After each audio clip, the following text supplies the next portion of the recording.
Hi guys. இன்னைக்கு நம்ம இந்த வீடியோல எத பத்தி பார்க்க போறோம் அப்படின்னா, நம்ம காலையில சீக்கிரமா எந்திரிக்கிறதுனால ஏற்படக்கூடிய நன்மைகள் என்னென்ன அப்படின்றத தான் இந்த வீடியோல நம்ம பார்க்க போறோம். நம்மளோட நாள் எப்படி தொடங்குதோ, அத பொறுத்து தான் நம்மளோட வாழ்க்கையும் அமைஞ்சிருக்கும். அதிகமா பணிபுரியிற மக்கள் பெரும்பாலானவர்கள் அதிகாலையில எழுற பழக்கத்தையே ஃபாலோ பண்றாங்க. அது மட்டும் இல்லாம, அது அவங்களுக்கு டைம் மேனேஜ்மெண்ட்டையும், மன அமைதியையும் கொடுக்குது. அதனால பல பேர் காலையில எழுற பழக்கத்தையே ஃபாலோ பண்றாங்க. ஆனா, சில பேருக்கு காலையில எழுந்திருக்கிறது ரொம்ப சவாலா இருக்கும். இதை எப்படி நம்ம சரி பண்றது?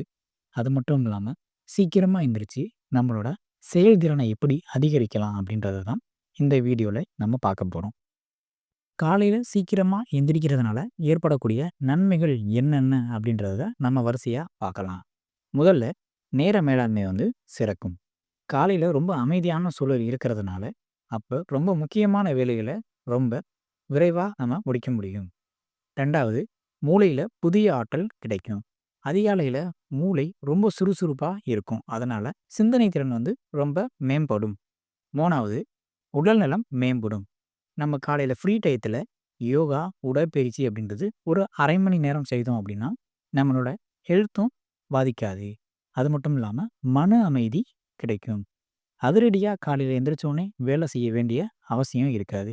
ரொம்ப நிதானமா நம்மளோட வேலைய செய்ய வேண்டியதா இருக்கும். அதனால பெரிய மன அமைதி கிடைக்கும். மற்றவங்கள விட ரொம்ப முன்னேறலாம். அதாவது அதிகம் வெற்றி பெறுபவர்கள் காலையில சீக்கிரம் எந்திரிக்கிற பழக்கத்தையே ஃபாலோ பண்றாங்க. கடைசியா எல்லாருக்கும் முன்பாக எந்திரிக்கிற காரணத்தினால் தங்களோட நாள திட்டமிடுறாங்க.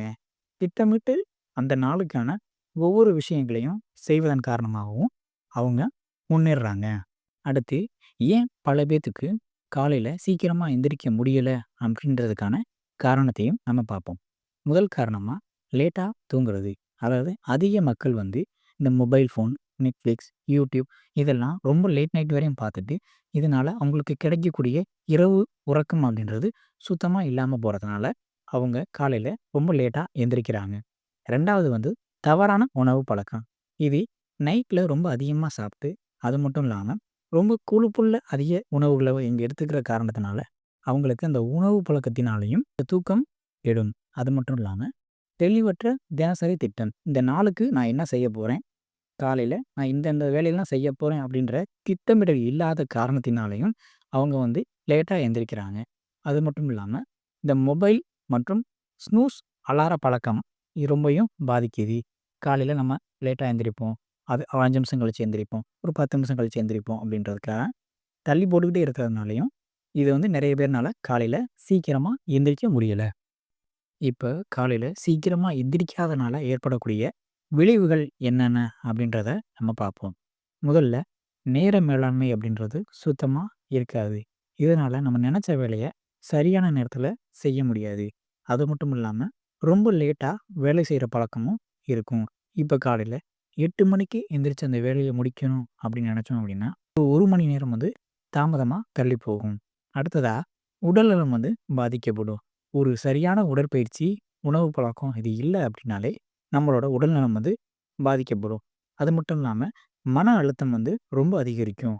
ஏன்னா, சரியா முடிக்கக்கூடிய ஒரு வேலைய செய்யல அப்படின்னா, அதுக்கான மன அழுத்தம் ரொம்ப அதிகமாகவே இருக்கும். கடைசியா, நம்ம வெற்றி பெறுவதற்கான வாய்ப்பு குறையும். இதனால பல வாய்ப்புகள் இழக்க நேரிடும். அதனால டைம் மேனேஜ்மெண்ட்ன்றது இந்த இடத்துல ரொம்ப முக்கியமா இருக்குது. காலையில சீக்கிரமா எந்திரிக்கிறதுக்கான டிப்ஸ பத்தி தான் நம்ம அடுத்தடுத்து பார்க்க போறோம். முதல்ல நைட்டு நல்ல தூக்கம்ன்றது ரொம்ப அவசியம். சராசரியா 7லிருந்து 8 மணி நேரம்ன்றது ரொம்ப முக்கியம். அந்த நேரத்தில எந்தவித யோசனையும் இல்லாமயும், சோசியல் மீடியா அந்த பழக்கமும் இல்லாம ரொம்ப நிம்மதியா தூங்குறது நல்லது. 2வது அலாரத்தில இருக்கக்கூடிய ஸ்னூஸ் பட்டன அழிக்கிறது. இதன் மூலமா நம்ம காலையில சீக்கிரமா எந்திரிக்கிறது தள்ளி போகாம இருக்கும். அது மட்டும் இல்லாம அலாரத்த கொஞ்சம் தள்ளி வைக்கிறது ரொம்ப நல்லது. 3வது காலையில எக்சர்சைஸ் அல்லது யோகா பண்றது ரொம்ப முக்கியம். சராசரியா ஒரு 1/2 மணி நேரம் எக்சர்சைஸ் இல்லன்னா யோகா பண்ணோம் அப்படின்னா, நம்ம உடலுக்கு ஒரு நல்ல அமைதிய தரும். 4வது நம்ம நாளைக்கு என்ன பண்ண போறோம் அப்படின்றதுக்கான ஒரு பிளான் ரொம்ப முக்கியம். அதனால் ஒரு டு டூ லிஸ்ட் வந்து கிரியேட் பண்ணுறது ரொம்ப நல்லது. இது வந்து நம்ம நாளைக்கு என்ன பண்ண போகிறோம் அப்படின்றது ஒரு ஆர்டர் வைஸ் நமக்கு ரெடி பண்ணி தரும். அதுக்கப்புறம் மொபைல் மற்றும் டிவி இதை ஃபுல்லாமே தவிர்க்கிறதும் ரொம்ப நல்லது. ஏன் அப்படின்னா நம்ம நைட்டு தூங்குறதுக்கு அதுவே ரொம்ப நேரத்தை தள்ளி போடும்.